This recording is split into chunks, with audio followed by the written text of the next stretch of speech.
আজ থেকে 4 বছর আগে ঠিক এই দিনটাতে আমার ইউটিউব চ্যানেলের সাথে এমন একটা ঘটনা ঘটে, যে ঘটনাটা না ঘটলে হয়তো কোনো দিনই আমি একজন ইউটিউবার হতে পারতাম না।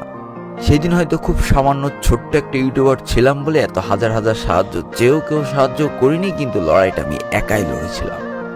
চলো ফিরে যাওয়া যাক 4 বছর পেছনে, আর জেনে আসা যাক এই দিনটাতে আমার সাথে কি এমন ঘটেছিল যেটার জন্য আজকের এই 12 লোল গেমারকে তোমরা দেখতে পাচ্ছ।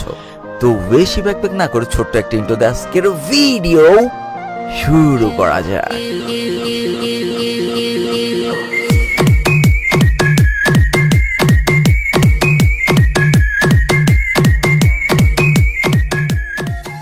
ভিডিওর শুরুতে আজকে আমি তোমাদের মোস্ট প্লে অ্যাপ সম্পর্কে জানাবো, যা বাংলাদেশের সবথেকে মজার এবং বিশ্বস্ত অনলাইন গেমিং অ্যাপ। প্রতি রেফারে 1200 টাকা আনলিমিটেড। এছাড়া দৈনিক 30% রিলোড বোনাস এবং প্রতি ডিপোজিটে 3.25 বোনাস আনলিমিটেড। পিজি সুলাটে 10% ক্যাশব্যাক বোনাস এবং সুলাটে 10% hey VIP unlimited reload bonus. আপনাদের জন্মদিনে আরো পাবেন 2000 টাকা এক্সট্রা জন্মদিন বোনাস। এছাড়া তোমাদের জেতা টাকাগুলো খুব সহজেই বিকাশ, নগদ, রকেট, উপায় ব্যাংকের মাধ্যমে উইথড্র করতে পারবা। তাই আর দেরি না করে এখনই পিন কমেন্টে থাকা মোস্ট প্লে অ্যাপসে বিনামূল্যে রেজিস্ট্রেশন করে ফেলো এবং নিজের উপার্জনের যাত্রা শুরু কর। সালটা ছিল 2020-এর 29শে মার্চ, অর্থাৎ এই দিনটাতেই আমি আমার ইউটিউব চ্যানেলটা খুলেছিলাম। আর যেই দিনটাতে আমি আমার ইউটিউবের জন্মদিন হিসেবে মানি, সেদিন আমি ইউটিউব চ্যানেলটা খুলেছিলাম সম্পূর্ণ শখের বশে। আর বড় ইউটিউবার হওয়া এটা তো আমার স্বপ্ন, যেটা শুধুমাত্র কল্পনাতেই সুন্দর।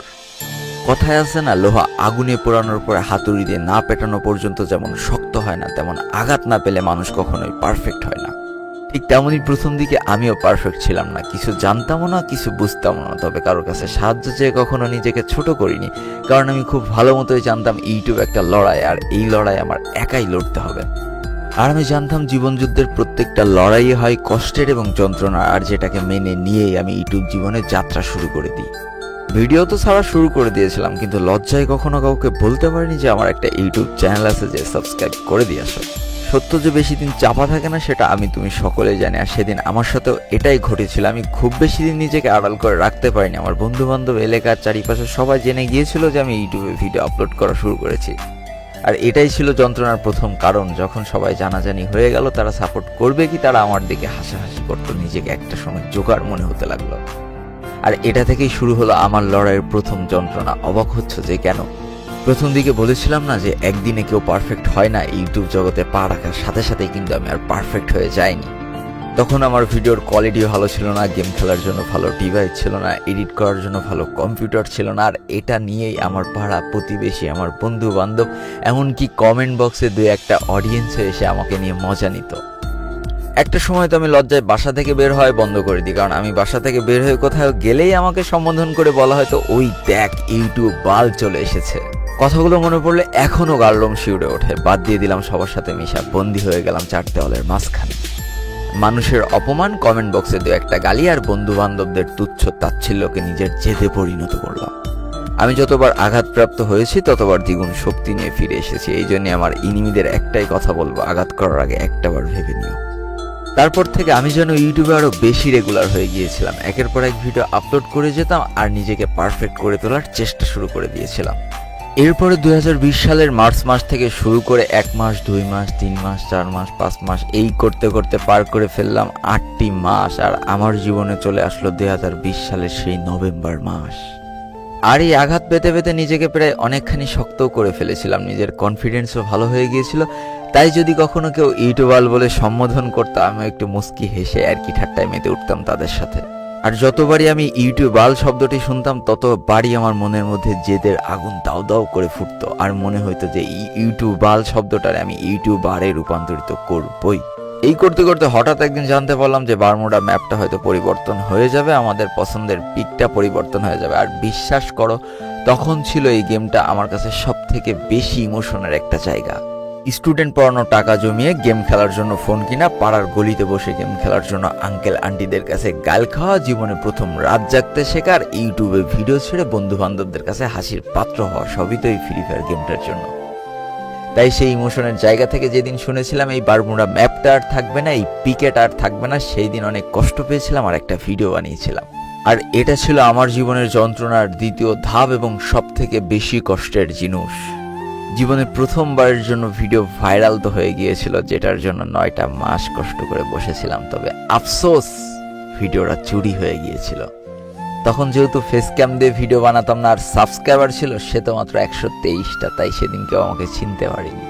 আর আমার কপাল এতটাই খারাপ, ভাইরাল তো হয়েছিল ভিডিওটা, কিন্তু সেটা আমার ইউটিউব থেকে নয়। আমার ইউটিউব থেকে কেউ একজন হয়তো ভিডিওটা ডাউনলোড করে তার ফেসবুক আর তার ইউটিউবে ছেড়ে দিয়েছিল, আর ওইখান থেকেই ভাইরাল হয়েছিল। হাস্যকর ব্যাপার ভাই, আমার ভিডিও আমি দেখতেছি যে মিলিয়ন মিলিয়ন ভিউ, অথচ আমার অরিজিনাল ভিডিওতে মাত্র 1000 ভিউজ। যার কাছেই বলছি এটা আমার ভিডিও, সবাই তো আমাকে পাগল বলতে শুরু করেছে, কেউ কেউ তো গালি দিতে শুরু করেছে, আর যারা আমার ভিডিওটা নিয়েছিল তারা তো ভাই আমাকে ব্লকই করে দিয়েছে। 9 মাস পরে একটা ভিডিও ভাইরাল হয়েছে, আমি খুশি হব কি অঝরে কেঁদেছিলাম সেদিন। তবে হারিনি, জেদ আমার ভিতর প্রচুর ছিল। বলেছি না, আমি যতবারই আঘাত পেয়েছি ততবার দ্বিগুণ শক্তি নিয়ে ফিরে এসেছি। নিজেকে আবারও নতুনভাবে প্রস্তুত করলাম, নিজের প্রত্যেকটা ভিডিওতে নিজের চ্যানেলের নাম দিতে শুরু করলাম। এইভাবে বেশ কিছুদিন পার হয়ে গেল। একদিন রাত্রেবেলা গেম খেলছি আর বারবার মারা খাচ্ছি। কারণটা কি ছিল জানো? আমার কাছে ভালো গান স্কিল ছিল না, আর ততদিনে গেমে কিন্তু একের পর এক গান স্কিল, একের পর এক ক্যারেক্টার স্কিল আসতেই আছে। টাকার অভাবে সেগুলো নিতে পারিনি, এই জন্যই বারবারই ম্যাচে নামছিলাম, বারবারই মারা খাচ্ছিলাম। আর সেই পুরনো দিনগুলোর কথা খুব মনে পড়ছিল, যখন গেমের ভিতর কোনো গান স্কিল ছিল না, গেমের ভিতর কোনো ক্যারেক্টার স্কিল ছিল না। সেদিন রাতে বারবার মনে পড়ছিল সেই 2017-18 সালের গেমের কথা, যখন মানুষের ভালো খেলার জন্য ডিজে অলোক লাগতো না, বুয়া পাওয়ার জন্য ভালো গান স্কিল লাগতো না। সেদিন ওই দিনগুলোকে খুব বেশি মিস করছিলাম। তাই সেদিন ভেবেছিলাম আমার যেহেতু ইউটিউব চ্যানেল আছে, তাতে 1000-এর বেশি সাবস্ক্রাইবার আছে, তাহলে আমার এই কষ্টগুলো তোমাদের কাছে শেয়ার করি।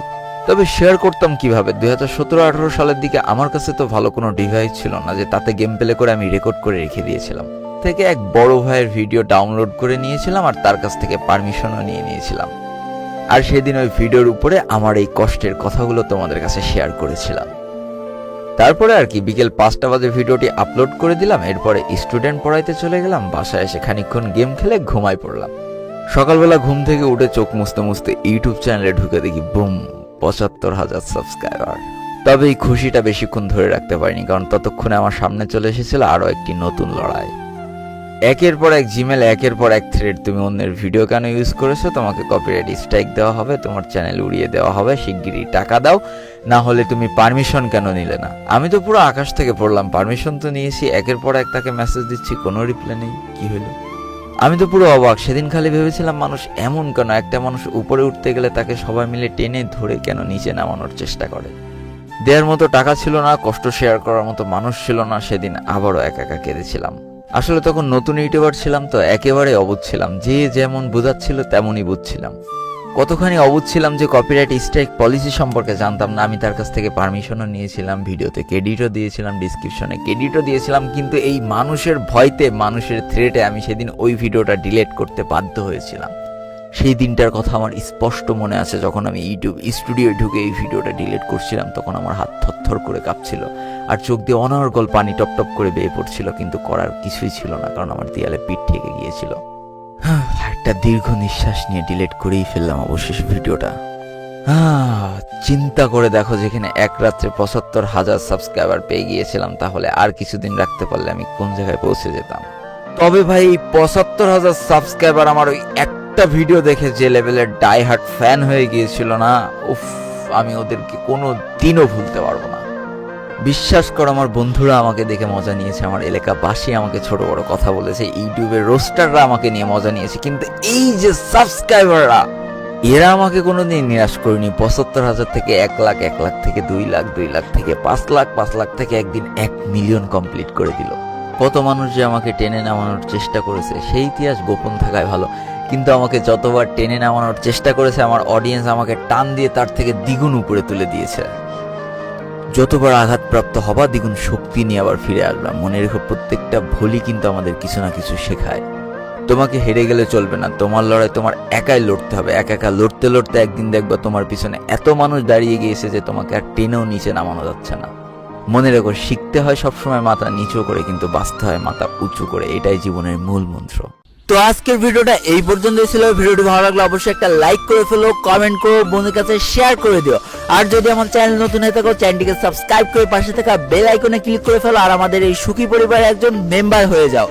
আজকে আমি বিদায় নিচ্ছি 12 রোল গেমারের পক্ষ থেকে। ততক্ষণ সবাই সুস্থ থেকো, ভালো থেকো, আর তোমাকে আসলে যে মানুষগুলো ভালো আছে তাদেরকেও অনেক ভালো রেখো। Tata, bye bye.